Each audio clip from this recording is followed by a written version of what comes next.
1994. A hedge fund executive reads a statistic that web usage is growing 2,300% a year, quits a comfortable job, and drives across the country writing a business plan. He decides to sell books. Not because he loves books, because books are the perfect thing to sell online. Millions of titles, no store big enough to hold them all, easy to ship in a box. He names the company after the largest river on Earth because he intends it to be the largest of something.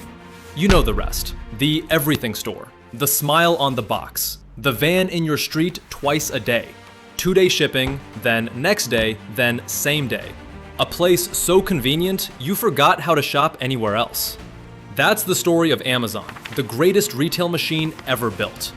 That is the story, and it is not entirely wrong. Here's what that story leaves out.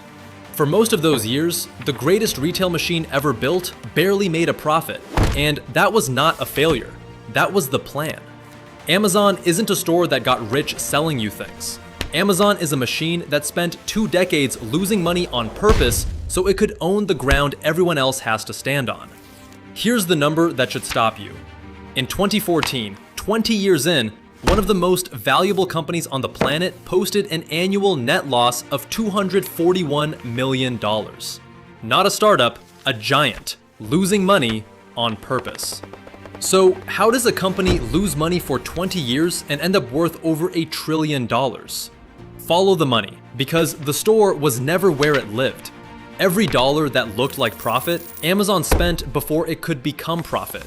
New warehouses, cheaper prices, faster shipping, whole new businesses. Wall Street calls this reinvestment. Bezos called it the only thing that mattered. In his very first letter to shareholders, he told them plainly, this company optimizes for the long term. Think of it like a shopkeeper who every single night takes everything in the till and uses it to build a second shop next door. He never looks rich. His books never show a fat profit. But year after year, there are more shops, and every rival on the street is quietly going out of business. That's the engine. Take the cash the business throws off, pour it straight back in, grow faster than anyone can follow, and let the competition mistake your thin profits for weakness. It was never weakness. It was a weapon. Now watch how the weapon worked in the open. Amazon would enter a market and simply refuse to make money in it. Prices dropped to the floor. It sold products at cost, sometimes below it, and absorbed losses a normal company could never survive. Competitors had to match those prices or lose customers. But they didn't have Amazon's patience or its war chest, so they bled. And when they were weak enough, Amazon was still standing. You saw this with diapers. A startup called Diapers.com was growing fast, so Amazon slashed its own diaper prices reportedly by up to 30%. Bleeding money on every pack until the smaller company's growth stalled, and it agreed to sell. The price war stopped almost the moment the deal was done. This is the pattern. The low prices you loved were often a siege, and you were living inside it without noticing. And here's what nobody clapping for the low prices understood.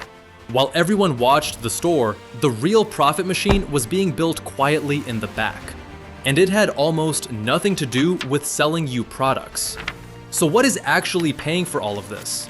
In 2006, Amazon started renting out its own computing power, the servers it had built to run its enormous store, to other companies. They called it Amazon Web Services. It sounded boring. It was anything but. AWS became the invisible backbone of the internet. Netflix, Airbnb, banks, governments, half the apps on your phone, many of them run on Amazon's computers and pay Amazon rent every single month. Here is the part that rewrites everything. For years, this quiet cloud business has generated the majority of Amazon's operating profit, often well over half, despite being a fraction of its total sales. The store you think of as Amazon barely makes money. The thing paying the bills is a business most customers have never knowingly touched. The retail empire was, in a very real sense, a magnificent distraction funded by a server rental company. Now let's look at the drains, because an empire this size leaks in ways you never see. Those warehouses cost billions. That shipping, the free, fast, magical shipping, costs Amazon tens of billions of dollars a year, and much of it is subsidized. meaning you were never really paying the true cost of getting that box to your door. Every fast delivery you celebrated was partly paid for by something else in the machine. That's the trick of the whole system. The convenience is real, but somebody, somewhere in the structure, is always covering the gap. So who wins inside a machine like this, and who gets crushed? Consider the third-party sellers, the millions of small businesses selling on Amazon's marketplace. Amazon gives them access to hundreds of millions of buyers. In exchange, it takes fees, it takes advertising money. And it sees exactly which of their products sell best. Sellers who win big have built real fortunes on Amazon's rails, but they are building on rented land, and the landlord can see everything. Now consider what happens to those who stood in Amazon's way. Toys R Us, Circuit City, Borders. Once mighty chains, names your parents grew up with, dated and buried in the space of a few years. Borders, the bookseller that once seemed unstoppable, went from a national institution to liquidation. Its stores emptied and its shelves sold off. It looked healthy from the outside almost until the end. The structural flaw was simple. It was fighting a company that didn't need to win this year. It only needed to outlast you. So picture two futures from here. In the first, Amazon keeps compounding cloud money into robots, logistics, advertising, and AI until buying from anyone else feels slightly absurd, and the machine becomes as unavoidable as electricity. In the second, its own size turns against it. Regulators circle, its costs swell, some quiet rival does to AWS what AWS did to everyone else, and the compounding finally runs in reverse. The fall of a machine this size never comes from one dramatic blow. It comes from three ordinary things going slightly wrong at the same time. So the next time a box lands on your doorstep hours after you tapped a button, don't just see a store that's good at shipping. What you're holding isn't the product of a retailer that got big, it's the visible tip of a machine that spent 20 years choosing patience over profit. Until patience became a kind of power almost nobody could compete with. Amazon didn't win by making money. It won by refusing to, longer than anyone else could afford. The store was the bait. The infrastructure was the empire. 1994.